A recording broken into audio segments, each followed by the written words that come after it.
Oi pessoal, tudo bem?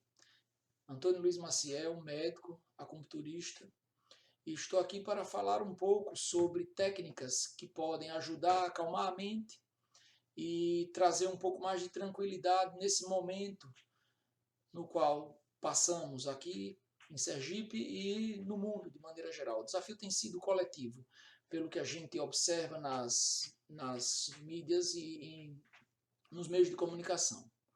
Bem, antes de mais nada, o importante é a gente ter consciência de algumas coisas. Na medicina tradicional chinesa, o pilar básico, o primeiro pilar para a gente ter saúde é a alimentação. A alimentação saudável, isso já se sabe na ciência moderna também, que é o que vai constituir a matéria e é o que vai dar propriedade para melhorar a imunidade, vai dar propriedade para favorecer o bom aproveitamento do exercício respiratório, é o que vai dar propriedade para melhorar o rendimento da atividade física. Então a alimentação é a base. A alimentação saudável, e aí seria pauta para um outro momento, mas a alimentação saudável, de maneira geral, é aquela que a gente encontra na feira. E na medicina tradicional chinesa, quando a gente fala em acometimento da necessidade do uso de técnicas respiratórias, a gente pensa no pulmão. Então vamos, dentro do raciocínio do pulmão, a gente precisaria associar, entender algumas coisas. Por exemplo, na medicina chinesa, a minha imunidade, a minha linha de defesa está muito relacionada à minha capacidade do pulmão de circular o qi, circular essa energia, e da estrutura do baço, pâncreas, chamado baço pâncreas, para absorver o nutriente e transformá-lo também. Então, não tem como separar, somos uma unidade só. E cada vez mais a gente está vendo que o planeta também é uma unidade só. Isso é bem interessante. Então, assim, o alimento importante para a gente poder associar nesse momento são alimentos que, sobretudo alimentos naturais, são alimentos que melhoram a imunidade, são alimentos que nos fazem tonificar a vitalidade e são alimentos que nos vão promover um equilíbrio e uma homeostase, um equilíbrio da função fisiológica. Individualmente, cada ser humano tem suas necessidades. Eu vou dar um exemplo aqui do café. O café é um estimulante, tem pessoas que tomam e perdem o sono. Tem pessoas que tomam e não fazem diferença nenhuma. Então, não dá para ter uma regra para todos. Porém, de maneira geral, o alimento que é encontrado na feira é o alimento que é natural, que está viçoso, tem brilho, ali tem muita energia.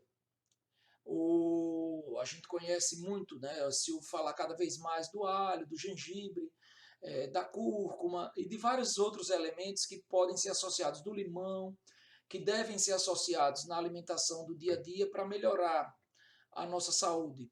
Né, a variação de legumes, de frutas, sobretudo, raízes tonificam o yin, fortalece, sementes, que se assemelha muito com a energia vital dos rins, né? Se assemelha muito com o formato dos rins, geralmente vão tonificar o yin, a essência da gente. Isso vai nos proporcionar um melhor rendimento de tudo aquilo que a gente faz em prol da nossa saúde. Melhorar a imunidade, melhorar o mental, melhorar a fisiologia de dentro do nosso corpo. Então o alimento ele precisa ser com horário, com respeito àquilo que come, com amor àquilo que come, afinal de contas você escolheu. Então passar a ter mais atenção àquilo que se coloca para dentro pelo tubo digestivo é fundamental. Isso vai proporcionar um bom trabalho do exercício respiratório toda vez que você for fazer. Um segundo pilar para a gente ter saúde é o movimento. O corpo precisa de movimento. Aqueles que estão trabalhando atualmente, os profissionais da área de saúde, aqueles que estão ainda envolvidos com atividade laboral, que tem que sair para executar e continuam com a rotina semelhante à que tinha antes desse período do Covid, precisam com muito carinho e amor a si próprio arranjar um momento para alongar. O alongamento é uma oportunidade de você fazer fluir melhorar o retorno venoso, melhora o retorno linfático, proporciona um relaxamento da musculatura.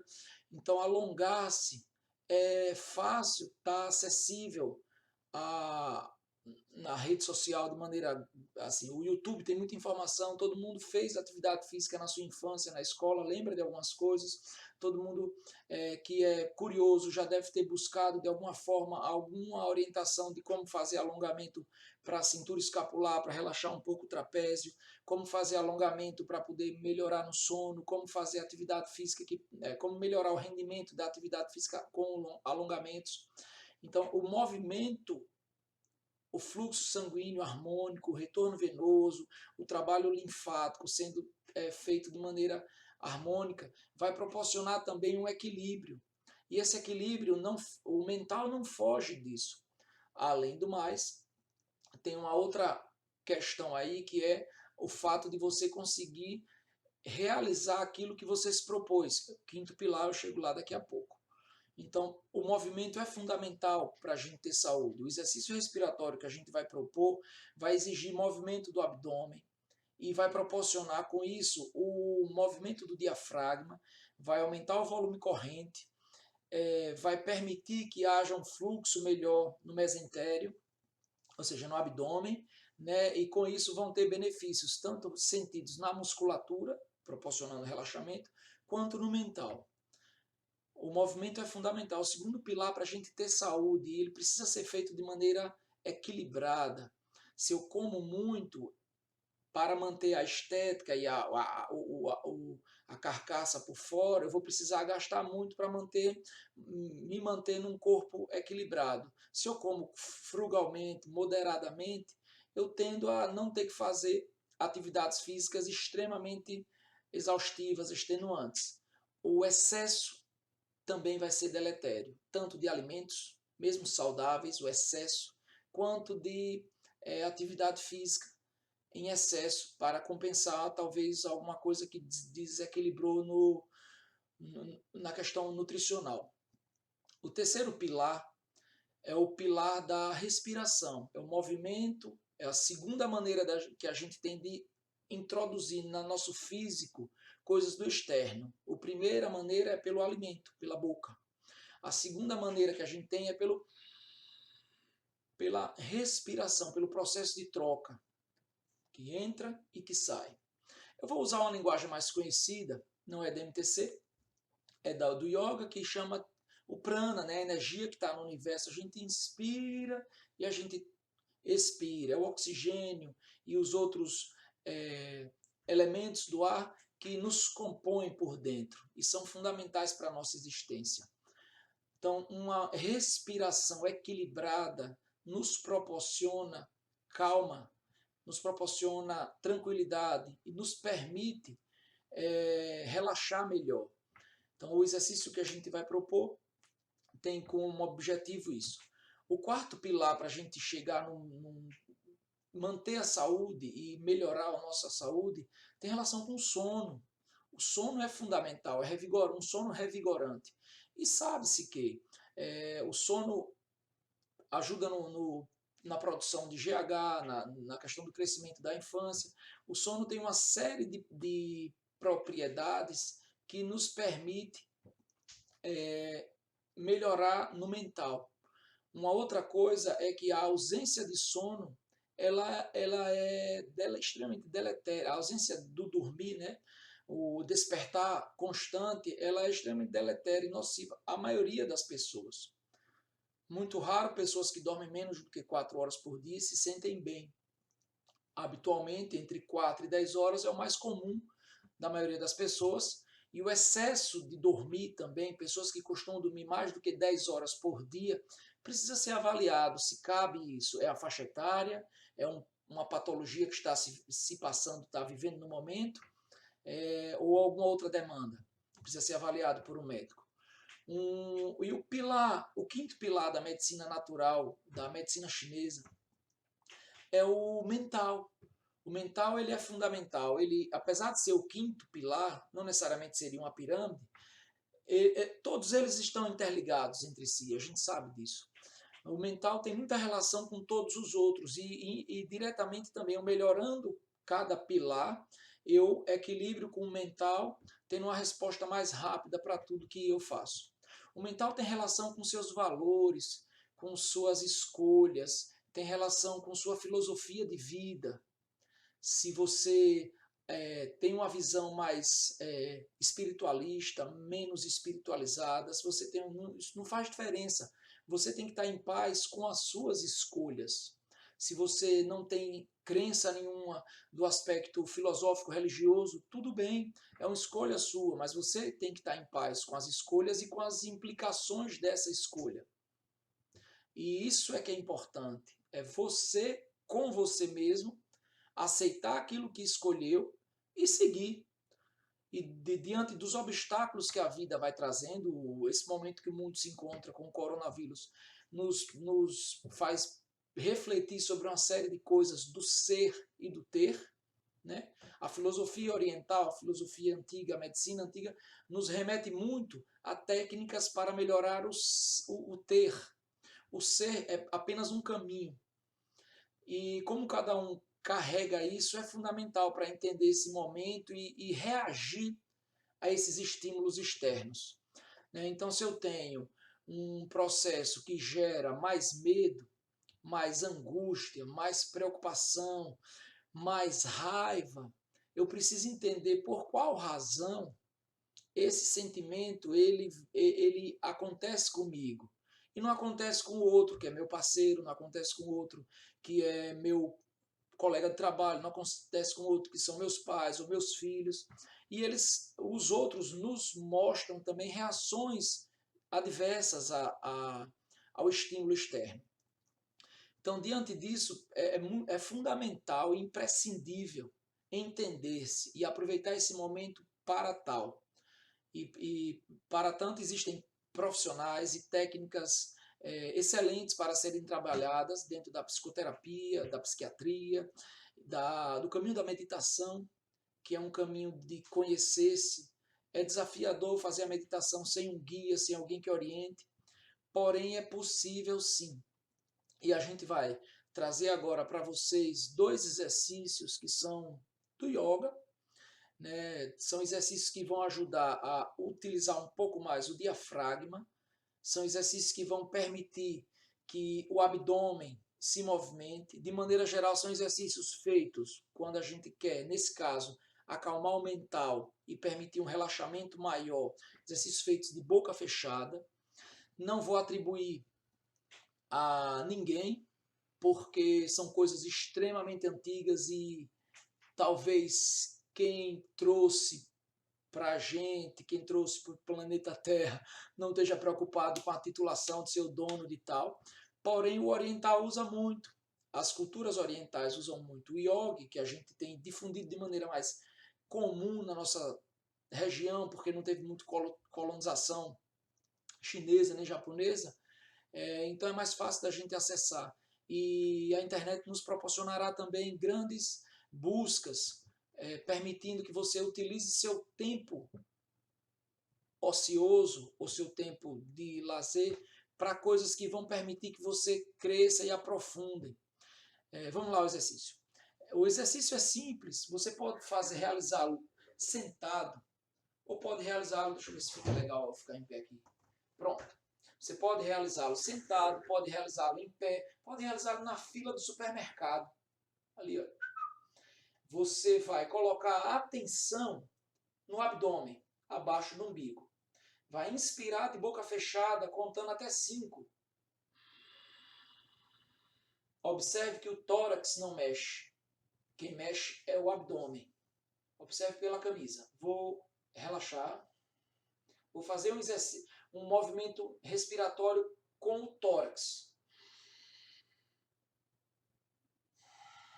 Não é esse o movimento que eu quero.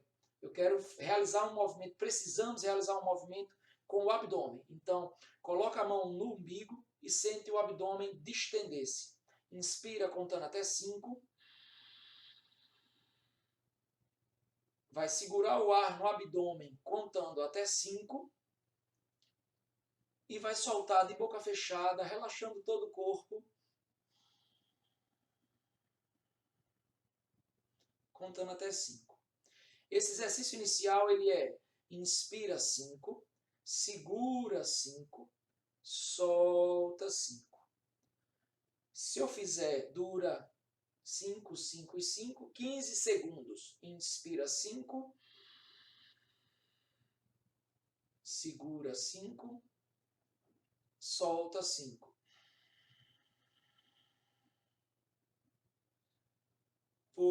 Vamos propor fazer 10 vezes. Então vai dar aí 15 vezes 10, 150 segundos. Em torno de 3 minutos. Né?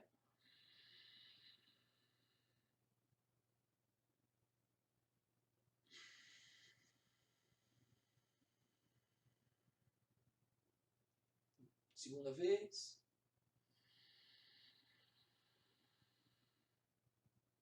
Segura contando até 5. Solta 5. Terceira vez. E assim vai fazer durante 10 vezes. Depois a gente vai entrar no exercício muito comum no yoga chamado exercício do quadrado. Porque exercício de inspirar 5, segura 5, solta 5 e tenta ficar no vazio contando até 5. A respiração nos permite uma troca com o meio externo. Então é um momento muito importante se eu parar para sentir meu processo respiratório. É uma troca entre eu e o mundo externo. E colocar atenção nisso é fundamental. Então, nesse momento, a gente vai colocar atenção no abdômen. Faremos o exercício como se fosse um Foley. Inspira, segura, solta. Como se fosse um Foley. Inspira, distende o abdômen, o diafragma desce. Segura contando até 5, solta, contrai, o diafragma sobe. Isso vai melhorar o aumento do volume de oxigênio que vou captar e, como consequência, vão ter melhoras na perfusão cerebral, no relaxamento da musculatura, na sensação de quietude que o movimento vai proporcionar. Então, o primeiro movimento, inspira 5, segura 5, solta 5. O segundo exercício, depois de fazer esse 10 vezes, pelo menos 10 vezes, é um exercício de inspira 5, segura 5, solta 5 e tenta ficar no vazio contando de 1 até 5, aquilo que for confortável para você. Cada um tem um condicionamento. Lembrando que pacientes, pessoas com cardiopatia severa, com DPOC, com problemas respiratórios severos, o idoso numa idade bem acometida, tem que dar o limite olhar um pouco para si e ter uma percepção do seu limite. Se até 5, 5, 5 está confortável, eu me sinto bem, o corpo relaxado, ótimo. Essa posição eu posso fazer sentado? Pode, claro. Sentado, confortável, com os pés no chão, as costas no encosto da cadeira. Procura essa posição confortável, os braços podem ficar na região do quadril ou sobre a coxa. E aí vai fazer esse movimento, não precisa daquela posição de lótus do yoga, né? Vai fazer esse movimento de inspira, segura e solta, preferencialmente contando de 1 até 5. Posso ser mais rápido porque meu condicionamento não permite? Pode, isso é fundamental. Se você percebe e sente que o seu ritmo precisa ser mais curto, ao invés de 1 até 5, 1 até 3, ao invés de contar rápido até 5, conta até 3. Mas faz ele de maneira sincrônica e organizada. O segundo exercício é inspira 5, segura contando até 5, solta e no vazio fica de 1 a 5. Começa um novo ciclo. É como se você se preparasse agora para receber novamente a energia que está no universo, o oxigênio que vai lhe nutrir, lhe fortalecer, vai constituir, junto com o alimento, a outra parte do seu corpo, do seu ser. E uma terceira coisa que vai formar você, vai formar a mim, vai nos formar, nos constituir, é o resultado do pensamento, que vai gerar um mecanismo neurofisiológico e vai nos colocar numa condição de resposta física, né? Então, se eu penso em coisas agradáveis, eu tendo a ter uma produção de serotonina e liberar neuropeptídeos que vão permitir uma situação de relaxamento. Peptídeos opioides até de relaxamento. Agora, se eu penso numa situação, porque o trânsito, porque a tendência é ter um resultado de luta, de guerra. E esse resultado de luta, de guerra vai proporcionar uma resposta dentro da gente de substâncias que vão trazer também uma sobrecarga do estímulo cardíaco, uma sobrecarga da função hepática de triturar isso. Pela medicina chinesa, o fígado é quem filtra esses elementos, essas emoções, e vai ter que processar, e o excesso causa desarmonia. Então, vamos agora voltar para os exercícios respiratórios e fazer o terceiro exercício respiratório. O terceiro exercício respiratório consiste na respiração alternada. Ela pode ser feita com o polegar e o indicador dobrado, ou ela pode ser feita com o polegar e a ponta do indicador. Eu vou inspirar lenta e profundamente, vou soltar o ar na condição relaxada. Eu estou sentado, confortável, com os pés apoiados no chão, as mãos sobre a coxa. Pode ser as mãos sobre o quadril, as mãos no braço da cadeira, as mãos no umbigo. A posição confortável para você. Porém, vai precisar de uma mão para poder fazer o exercício respiratório. É um exercício chamado exercício alternado. É um exercício, uma técnica respiratória do yoga. Essas técnicas que eu estou falando chamam-se pranayamas. O primeiro I é um Y. Né? Se quiser olhar na internet, eu acho de extremo importância buscar novas técnicas, porque aquela que lhe trouxer um benefício mais satisfatório pode ser aquela que você faça todo dia alguns minutos. Então essa técnica consiste na respiração alternada. Vou inspirar, soltar o ar lento e profundamente. E aí eu vou inspirar,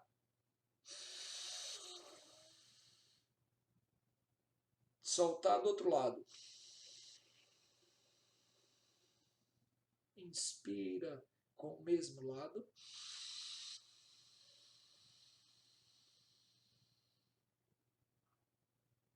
Expira do outro lado. Inspira.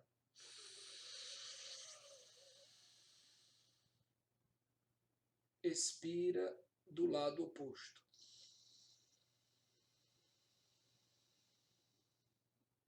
Inspira do mesmo lado que soltou o ar que expirou.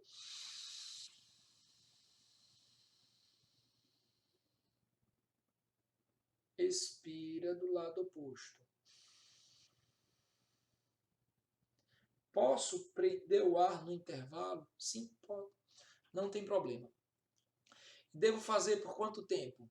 Pelo menos 10 vezes esse exercício. Estamos colocando uma condição de pessoas que nunca praticaram exercícios respiratórios, estão no quadro de início. Se você se permitir, se der de presente, um presente gratuito, que está aí de conhecimento do mundo todo, que é esses exercícios respiratórios que eu passei para vocês, fazê-los 5 minutos, uma vez ao dia, eu garanto que o resultado com relação ao sentir vai ampliar de maneira significativa. O grande caminho desses exercícios, quando a gente fala em quietude, em acalmar a mente, inevitavelmente, o grande caminho é passar a sentir quem sou eu. E passar a conduzir a vida de maneira que faça razão, que faça sentido, que eu aceite aquilo que eu escolhi e eu modifique à medida que eu não me satisfaço mais com determinadas escolhas, que eu modifique de maneira consciente e cuidadosa para não prejudicar nem a mim, que estou fazendo uma mudança, nem tampouco aos outros, com a intenção de modificar de maneira que você possa crescer e ser uma pessoa com mais sabedoria, que é diferente do conteúdo da leitura obtida no livro apenas. Você vai passar a exercer aquilo que você obteve de conhecimento, você vai partir para a ação, como dizem alguns coaches. Você vai partir para tomar uma atitude que vai lhe proporcionar um resultado que vai lhe dar satisfação e vai lhe trazer cada vez mais perto da paz, que é o que a gente precisa hoje, precisou ontem e vai precisar sempre. Me coloco à disposição para a gente discutir esses assuntos. Espero que tenha contribuído aí com vocês um pouquinho. Não trouxe nada novo, só estou colocando coisas que são muito simples, que podem ser feitos, só não deve ser feito enquanto você está dirigindo, mas podem ser feitos na fila do supermercado, enquanto você está sozinho, ao invés de buscar informação que é inútil, ou fofoca, intriga, seja lá o que for, você vai aproveitar um pequeno intervalo do seu tempo para você trazer uma quietude, uma calmaria, e isso vai lhe permitir o tempo todo tomar decisões de maneira mais cuidadosa, vai lhe permitir o tempo todo agir vindo de dentro e não reagir ao estímulo externo que o meio trouxe e você não pensou, não sentiu, só fez de uma maneira que talvez você não queira mais e não lhe satisfaça mais. Então a respiração ele é um pilar de extrema importância, ela é fácil de ser feita, ela é suave quando você obtém o resultado, é de custo zero, e ela tem sido o grande desafio do mundo atual, né? Um elemento barato, acessível e que todos vocês podem, a partir desse momento, utilizar. Pode fazer o tempo todo? Pode, só não deve fazer dirigindo, como já falei. É perigoso, a atenção tem que estar no ato de respirar. Então, coisas que você vai fazer que exijam a atenção plena, aliás, tudo deveria exigir, tudo exige a atenção plena.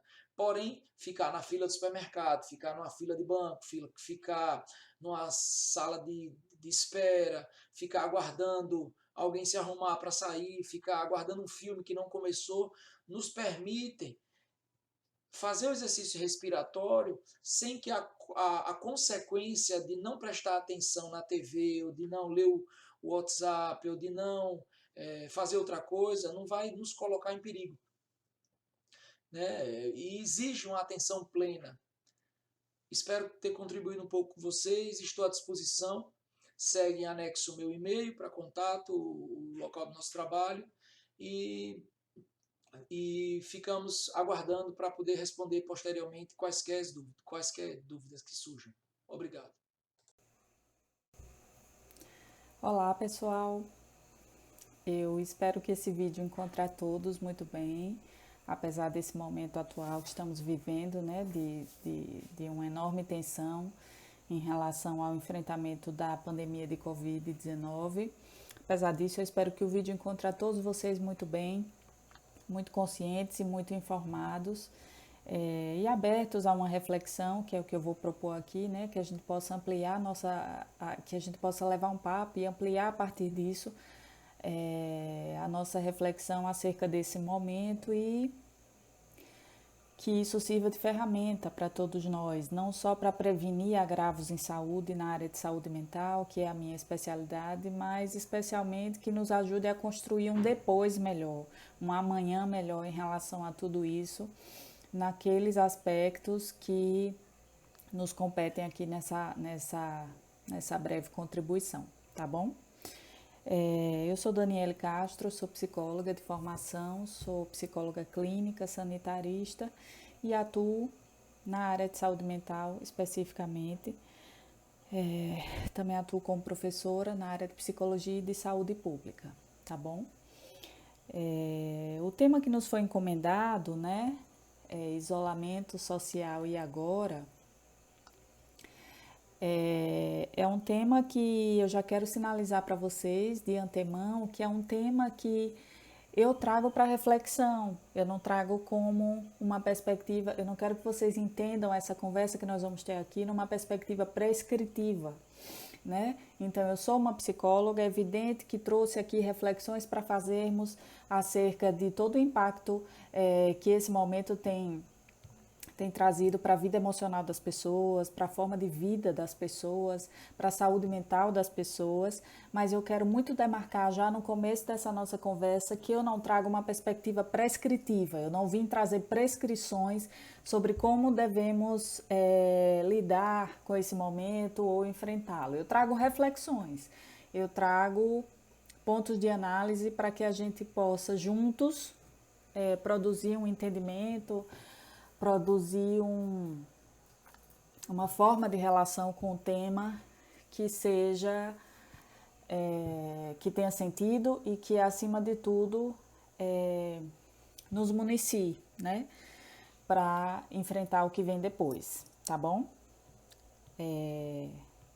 Eu queria começar nesse sentido dizendo que nem tudo o que nesse momento tão tenso nós temos chamado de isolamento, né? Eu já começo a fazer essa provocação a partir do tema da nossa conversa, que é isolamento social e agora.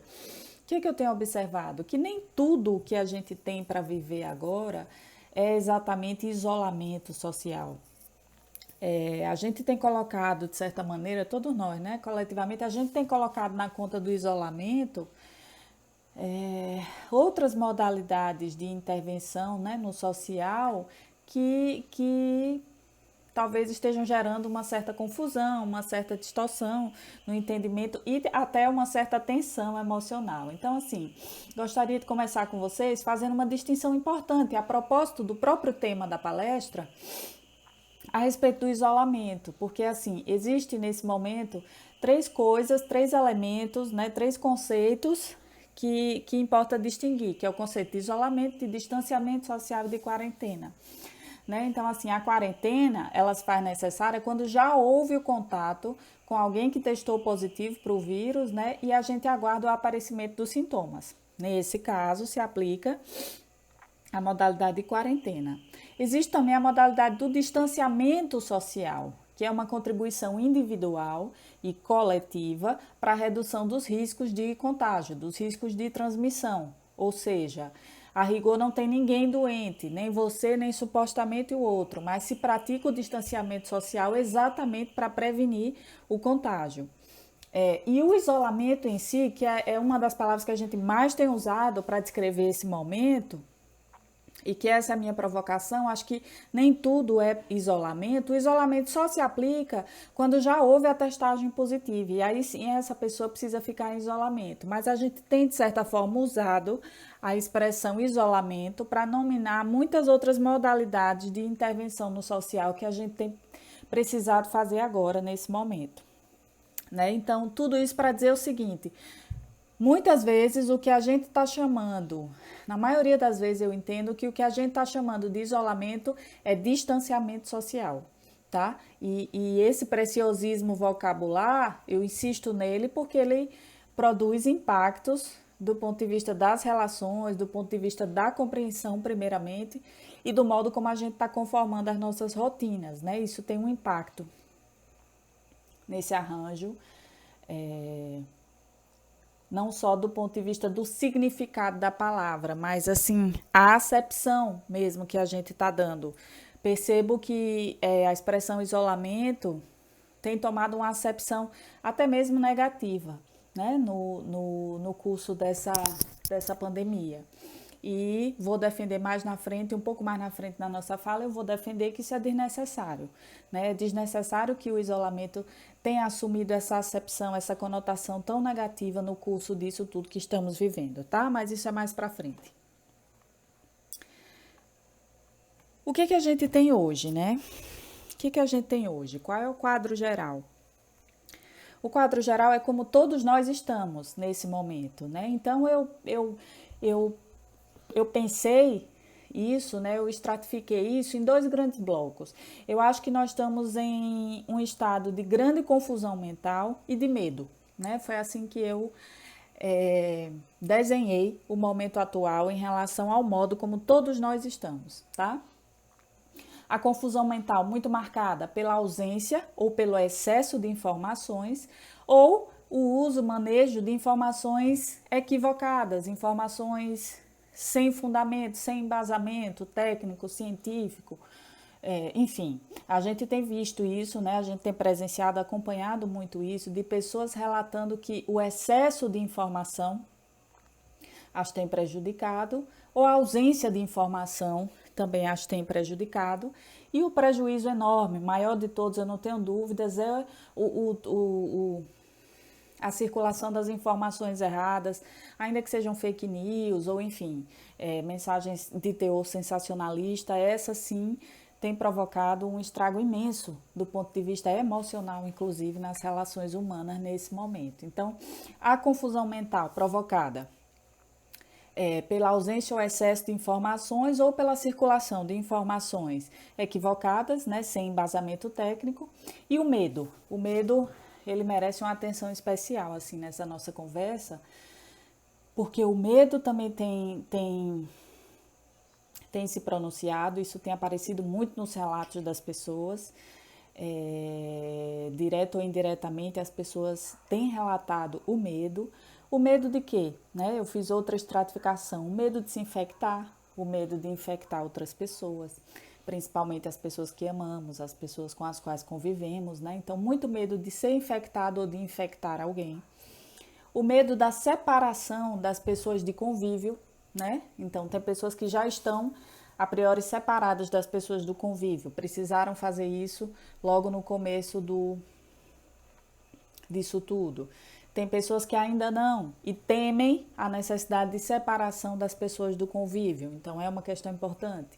Medo de morrer, né?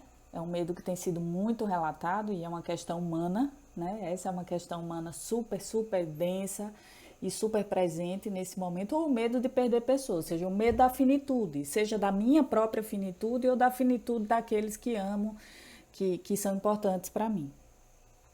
E tem outro medo que tem sido muito relatado assim, e não menos importante, apesar de ter ficado por último, que é o medo de perder os meios da sobrevivência material. Ou seja, muitas pessoas com medo de não ter condições nesse momento, por toda a conjuntura, de poder prover os meios de sua subsistência, ou seja, trabalho, gerar renda. Então, tem muitas pessoas impactadas por esse medo. Então, assim eu dividi inicialmente o quadro geral, do ponto de vista psicológico, psicodinâmico de todas as pessoas nesse momento. Todos nós estamos aí.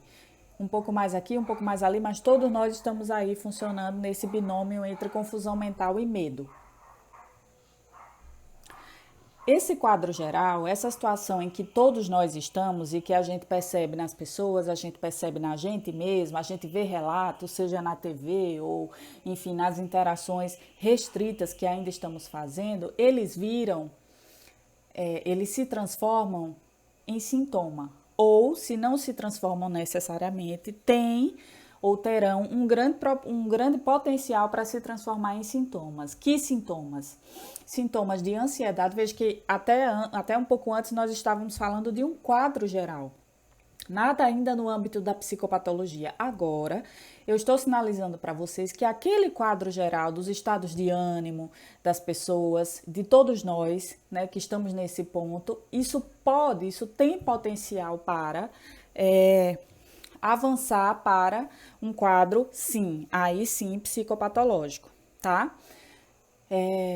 E aí eu quero apresentar para vocês o que seriam os sintomas prevalentes, as sintomatologias prevalentes que já têm sido muito relatadas e a gente identifica com muita facilidade já nas pessoas. Tanto aquelas que já estão em acompanhamento psicológico, como aquelas que não estão e reconhecem a importância de talvez iniciarem um tratamento nesse momento, ou pelo menos uma perspectiva de suporte técnico, tá? Que sintomas são esses? Ansiedade, pânico e depressão. Dentre outros, tá, gente? Eu não estou excluindo a emergência de um outro elenco, de um outro repertório, de um outro tipo de acometimento em saúde mental. Muitos outros têm potencial para emergirem nesse momento. Eu só trouxe aqui um elenco que eu considero o mais prevalente em toda a atuação que venho fazendo, nas interações que faço, não só com pacientes, mas com pessoas em geral, com colegas, a própria autoobservação. Todos nós estamos em análise, né, nesse momento, e essa descrição que eu trago para vocês é muito própria da minha experiência e do meu percurso nesse momento, né? Do que eu, Daniele Castro, tenho identificado. Então, eu tenho identificado sintomas prevalentes, veja, prevalentes, eles não excluem a ocorrência de outros e também não excluem a comorbidade, que é a conjunção desses com alguns outros ao mesmo tempo, tá? Então, o que eu tenho identificado muito como sintoma prevalente? Ansiedade, pânico e depressão, né?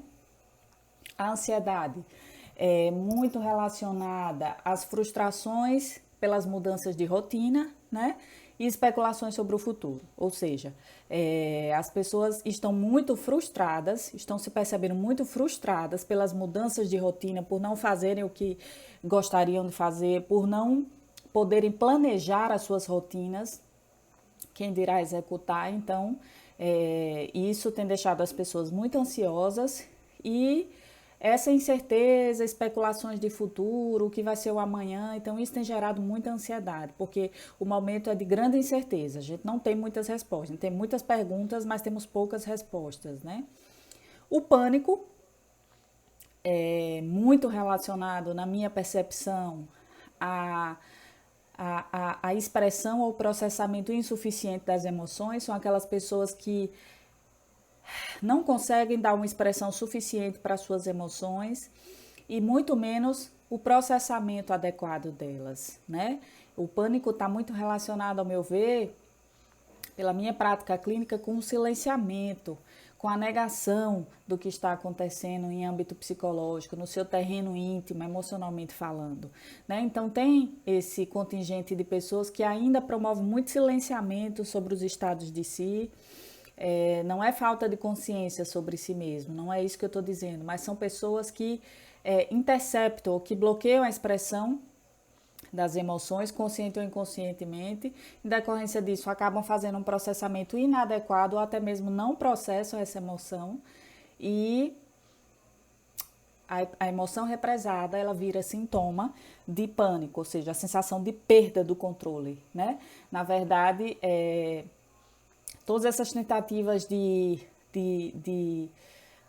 controlar as emoções, que são muito relatadas, né? São muito identificadas nos quadros de pânico, elas estão fundadas numa coisa que eu particularmente chamo na minha clínica de fantasia do controle. Então, a pessoa precisa nutrir a fantasia de que tem controle, ou de que pode exercer controle de si, dos outros, do mundo, das circunstâncias. E os episódios de pânico, as crises de pânico, são justamente o reconhecimento de que não é possível, de que o controle é uma grande abstração humana, de que o controle é uma grande fantasia, e a tomada de consciência abrupta disso, né, na luta do viver, no dia a dia, na dinâmica das situações, é o que nos coloca em colapso, em situação de colapso. Opa, então se eu não tenho controle, eu não sei lidar com isso, e eu colapso emocionalmente, né, isso é o quadro de pânico. E a depressão, muito marcada pelos estados de desânimo, de pessimismo e uma enorme dificuldade de experimentar prazer, de experimentar bem-estar, de experimentar contentamento nesse momento. Então, isso tem sido em variadas proporções, em nível de comorbidade ou não, ou seja, o acometimento de um ou mais transtornos ao mesmo tempo para o mesmo sujeito. Isso tem sido o que mais tem aparecido, tanto nos relatos das pessoas no consultório, como que a gente tem identificado até em nível social, né? Esses sintomas, já em nível patológico. O que eu proponho, assim? O que é a grande inversão de percepção, do ponto de vista pragmático, estratégico que eu gostaria de trazer para vocês. Eu gostaria de trazer para pensarmos que, além de tudo, o que tem nos deixado tensos, preocupados, né, ansiosos, deprimidos nesse momento, que a pandemia do Covid-19, né? A gente tem um grande motivo nesse momento para estarmos todos nesse quadro geral que eu descrevi. Eu tenho percebido que, assim, uma coisa é a tensão que se instalou por estarmos vivenciando uma pandemia de Covid-19, tá? Isso é uma coisa. Para enfrentarmos essa pandemia, o isolamento ou até o distanciamento social, como queira chamar, as quarentenas, enfim, cada uma dessas estratégias de intervenção visa exatamente a contenção, o controle do problema, né? São medidas epidemiológicas que visam a contenção e o controle do problema, ou seja, visam a prevenção de agravos e visam a saúde de todos nós. Então, assim, olha o que está acontecendo, olha a tradução que implicitamente a maioria de nós está dando. Poxa, tem a pandemia do Covid-19 para enfrentar, ok, está difícil, é tenso, estamos todos aqui nesse nível de tensão. Por causa disso, precisamos fazer isolamento social. E o isolamento social está instalando por si só, e foi isso que eu quis dizer no começo da minha fala sobre a acepção negativa, que eu percebo que o conceito de isolamento está tomando já, como se o isolamento fosse algo negativo, algo muito difícil de processar, algo muito difícil de vivenciar. E a instância do isolamento social ou do distanciamento, como queira, instalando novas desordens emocionais. E aí eu queria propor para vocês uma inversão, porque veja, existe o risco, o que a pandemia de Covid-19 nos traz é a iminência de um risco enorme de contaminação, o que requer de nós uma intervenção, né, uma intervenção técnica, ética, humana, né? Essa intervenção está sendo feita, operada pelas autoridades sanitárias, operada pelas autoridades do país, enfim. E nós, muitas vezes, estamos dando a essa intervenção, naquilo que compete ao isolamento, uma acepção negativa, uma coisa como se fosse algo negativo, chato, difícil. Então, veja, eu queria trazer uma inversão nessa forma de pensar, nessa forma de compreender e de experimentar o isolamento, que é a seguinte: não há de ser exatamente o que nos protege aquilo que vai nos levar a adoecer emocionalmente, percebem? Ou seja, o isolamento está para essa pandemia como uma ferramenta, uma estratégia de intervenção que há de nos proteger, a nossa saúde e a daqueles que amamos, né? Então não há de ser isso mais um motivo a nos adoecer, ao contrário, o isolamento, o distanciamento social é a ferramenta que temos para controle, ou talvez a mais importante ferramenta que tenhamos, porque é óbvio que há muitas outras, né? E toda a área da saúde e todos os técnicos envolvidos estão trabalhando em cima disso, mas assim, não há de ser uma tão importante ferramenta de controle do problema que estamos vivendo, não há de ser essa ferramenta mais um fator a nos adoecer. Porque claramente, além de tudo que está posto para vivermos nesse momento em decorrência da pandemia, claramente eu percebo que a compreensão que se tem dado ao isolamento, ao distanciamento social, tem instalado também um certo desconforto e um certo sofrimento humano, à própria condição do isolamento. O isolamento em si, o distanciamento social, provocando desdobramentos, desordens emocionais e psíquicas, por extensão de tudo mais que estamos vivendo no enfrentamento da pandemia, ok?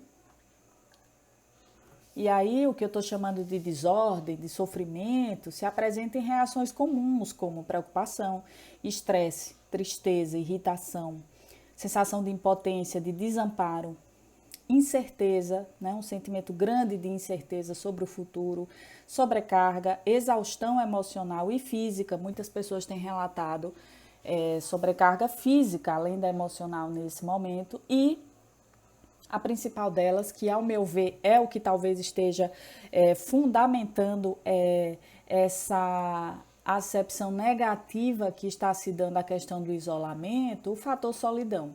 Então eu percebo que muita gente tem tratado o isolamento como sinônimo de solidão.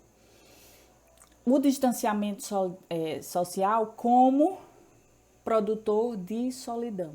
E talvez por isso essa acepção negativa que acaba sendo dada no social àquilo que deveria ser compreendido como algo positivo, porque é talvez a mais importante ferramenta de controle do problema que nós temos, né?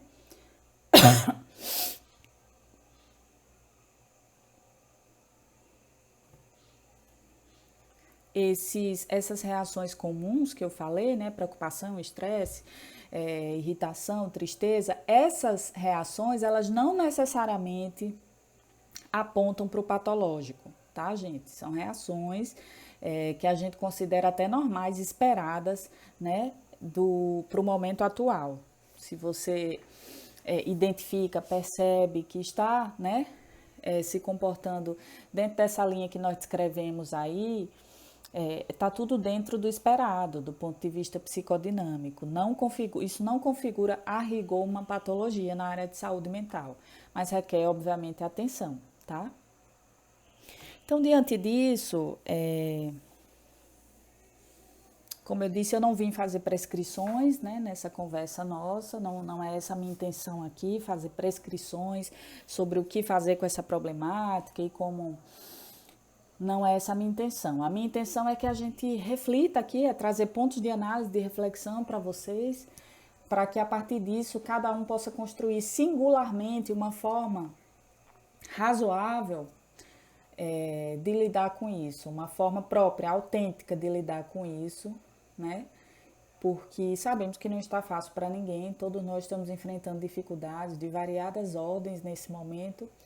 E nesse sentido, a minha contribuição, é por isso que eu estou chamando isso de caminhos e não de prescrições. A minha contribuição nesse sentido é trazer caminhos para a gente pensar, caminhos como possibilidades que eu espero que encontrem a singularidade de vocês aí, que vocês ajustem ainda mais criativamente a realidade de cada um naquilo que for possível e desejável, tá bom? Então, eu não trago prescrições, nem fórmulas, nem receitas de como lidar com esse momento. Eu quero que isso fique bem claro. Eu trago caminhos, eu trago possibilidades que eu espero que ainda passem, depois dessa conversa, pelo filtro de análise, de razoabilidade de cada um de vocês, tá bom? Então, que caminhos eu trago? Eu procurei dividir em blocos os caminhos para a gente pensar de uma forma mais didática, tá bom? Então, eu pensei nas rotinas protocolares, as prescrições técnicas da OMS, dessas a gente não tem como escapar, né? Tá todo mundo, nós precisamos estar todos submetidos a isso, aos protocolos, né? E aos cuidados que a OMS prescreve. E aí eu gostaria de deixar bem claros aqui, né? Só para que a gente não perca a oportunidade de repassar. É importante que todos nós, nesse momento, tenhamos informações básicas sobre a pandemia, né? Eu estou falando de noções de contágio, de transmissão, de como funciona o tratamento e a prevenção. Então, é muito importante que todos nós tenhamos o mínimo, o básico dessas informações. Se você considera que não tem, convém buscar essas informações em fontes seguras, de preferência de fundo técnico, tá? Lavagem das mãos, uso do álcool gel, a etiqueta respiratória, que é preciso ter nesse momento, os protocolos de entrada e saída de dentro de casa, quando você for às compras, higienizar as coisas, enfim.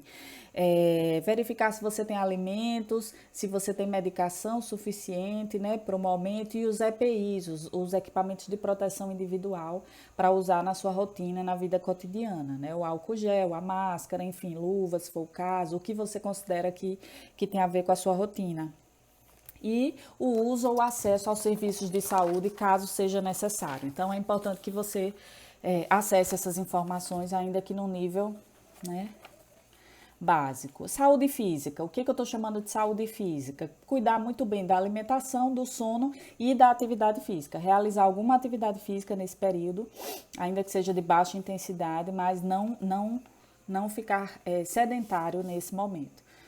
próprio sedentarismo, né, obesidade, são fatores de risco para a Covid.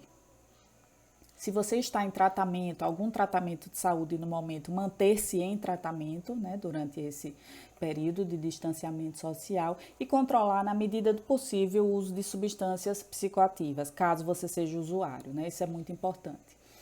No campo da saúde mental, eu trago, evidentemente, mais um rol maior, porque é a minha área de especialidade, enfim. Importante que vocês estabeleçam rotinas, né? Rotinas que incluam trabalho, trabalho físico, trabalho cognitivo, lazer, mas estabelecer rotina. Tentar não tratar a quarentena como um eterno domingo, porque não é.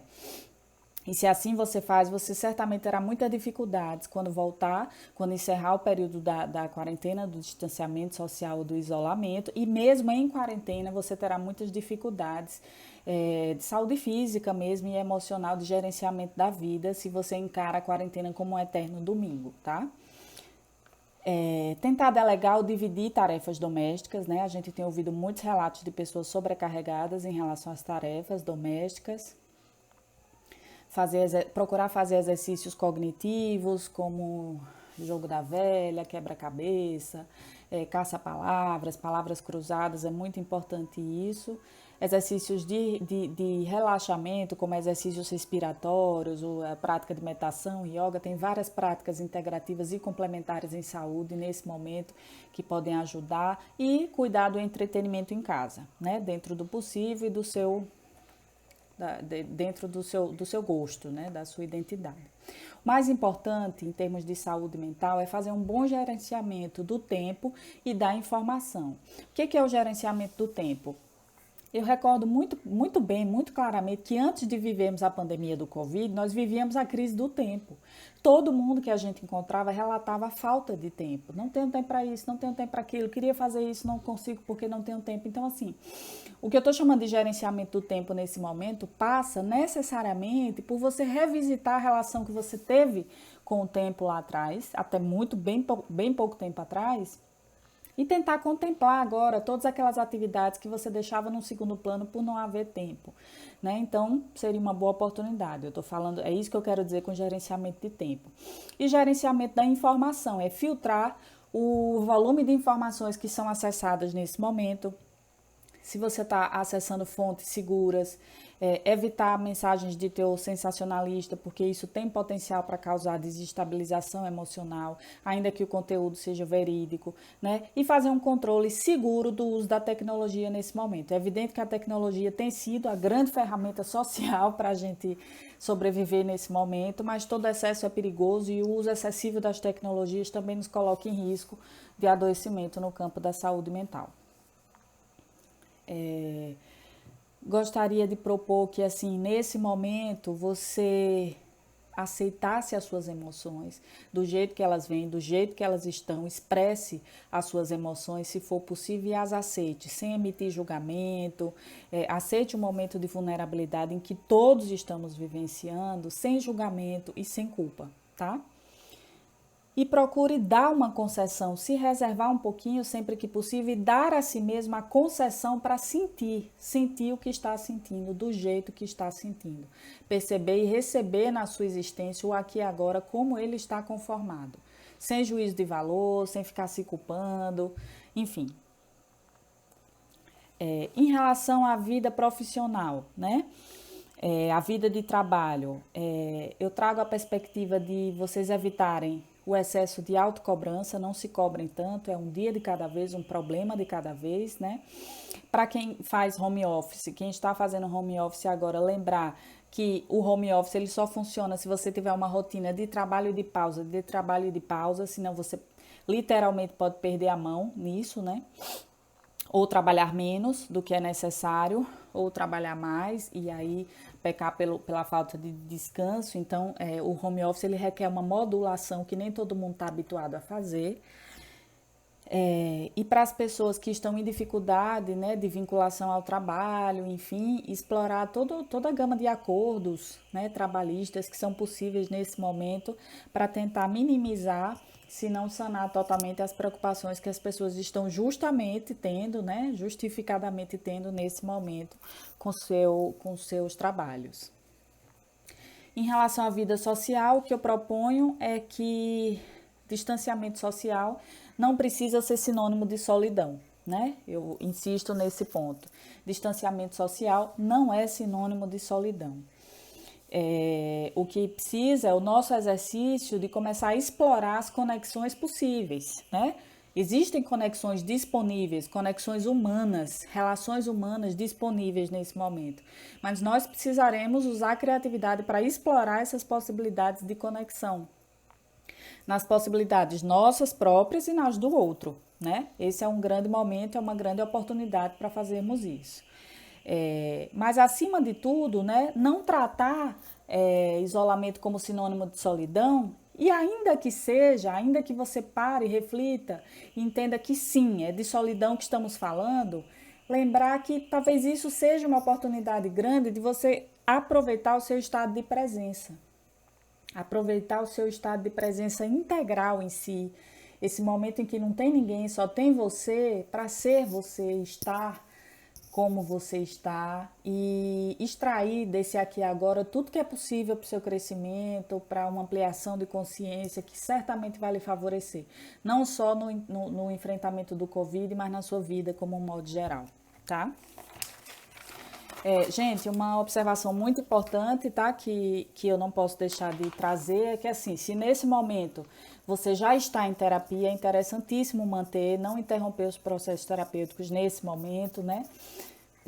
Pela questão do suporte emocional é muito importante. E se você sente que você está experimentando uma angústia persistente, que não está diluindo há mais ou menos um mês, cerca de um mês aproximadamente, não está diluindo, convém buscar ajuda profissional, tá? Buscar ajuda profissional mesmo, de um psicólogo, um psiquiatra. Então, nessa área, todos os especialistas estão trabalhando em regime de sessão virtual, né? E eu acho que convém você procurar uma ajuda profissional, caso seja esse o seu caso, tá bom? Pessoal, estamos acabando, eu repito, isolamento não é punição, eu acho que isolamento é uma contribuição para o bem comum e para o seu bem próprio, para o meu bem próprio, o bem de todos nós, né? Eu quero até relembrar aqui alguns memes que eu vi na internet, que eu achei muito curioso e muito verdadeiro, que dizem assim, não vejo a hora de acabar esse isolamento para eu poder ficar em casa mesmo, como eu sempre fiquei, só que sem ser forçado.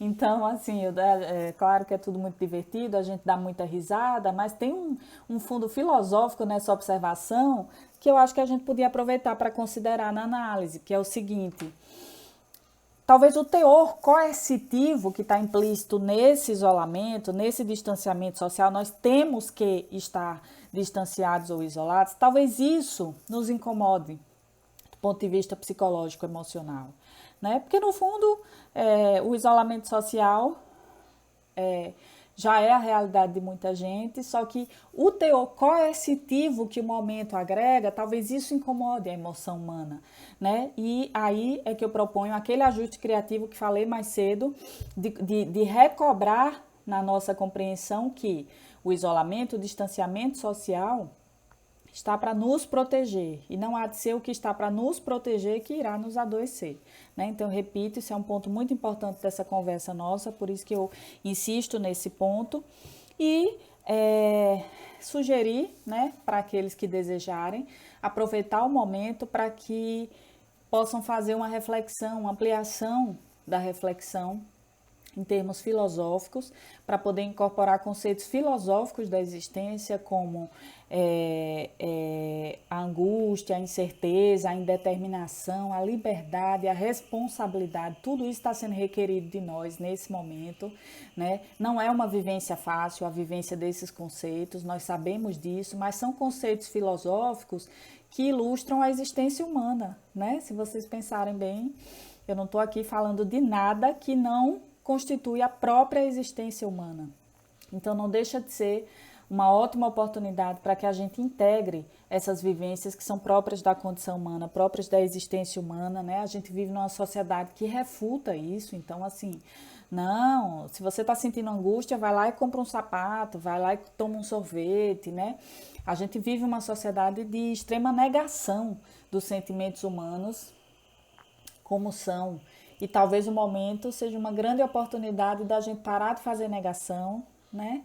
E olhar, assumir, aceitar, quem dirá integrar, né?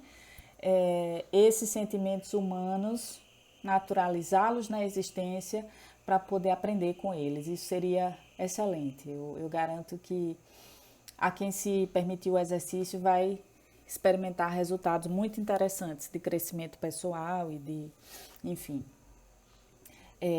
aproveitar o momento, né, para integrar a introspecção, a reflexividade como caminhos para ampliação da consciência, porque é efetivamente a ampliação da consciência que nesse momento vai nos ajudar a fazer um depois melhor, um depois mais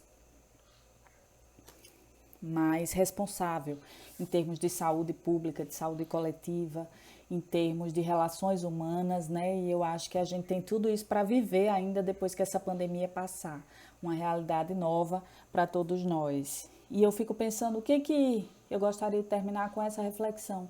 O que essa pandemia veio nos ensinar? O que ela quer de nós, afinal, né? Na vida, dificilmente existem situações sem propósito e eu fico pensando que ela quer duas coisas de nós. Uma coisa é coragem, né? E isso eu acho que todos nós estamos dedicando ao momento.